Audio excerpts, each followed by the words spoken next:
আপনারা দেখছেন রিশরা inside journal. রিশরার খবর আপনাদের খবর।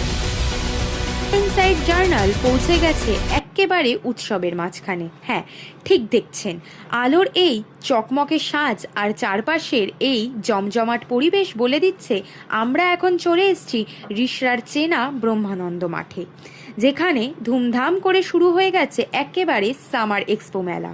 এবার তাহলে চলুন মেলায় প্রবেশ করা যাক আর মেলার মূল আকর্ষণের দিকে চোখ রাখা যাক। রিশরার মানুষের কাছে এই ব্রহ্মানন্দ মাঠ মানেই কিন্তু দারুণ সব আড্ডা আর আনন্দের জায়গা। আর একেবারে মেলায় কি নেই বলুন তো? একবার চারিদিকে ভালো করে ঘুরলেই দেখতে পাবেন হাতে তৈরি নানা রকমের সুন্দর জিনিস, ঘর সাজানোর জিনিসপত্র থেকে শুরু করে হরেক রকমের জামা কাপড়ের দোকানও আছে। যেদিকেই তাকাবে শুধু মানুষের ভিড় আর কেনাকাটার ধুম।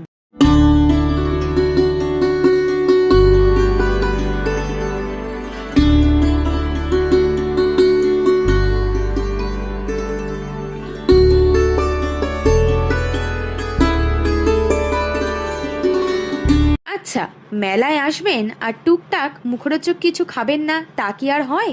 এই দেখুন, খাবারের দোকানগুলোর সামনে ভোজন রসিকদের কেমন লাইন লেগেছে। গরম গরম চপ, কাটলেট, ফুচকা, চাট থেকে শুরু করে আইসক্রিম আর মেলার স্পেশাল মিষ্টি জাস্ট দেখলেই লোভ লেগে যায় যেন।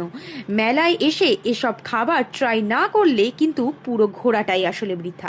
শুধু কেনাকাটা আর খাওয়া দাওয়াই নয়, মেলায় রয়েছে ভরপুর বিনোদনের ব্যবস্থাও।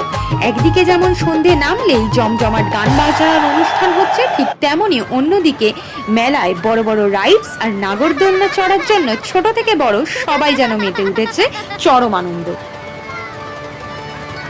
জগদ্ধাত্রী পুজোর মতোই এই সামার এক্সপো মেলাও কিন্তু আজ আমাদের রিশরা শহরের আনন্দকে আরও বাড়িয়ে দিয়েছে। তাহলে আর ঘরে বসে কেন? আজই সপরিবারে চলে আসুন রিশরা ব্রহ্মানন্দ মাঠের এই মেলায়। রিশরা ইনসাইড জার্নালের তরফ থেকে আজ এই পর্যন্তই। দেখা হচ্ছে পরের ভিডিওতে। নমস্কার।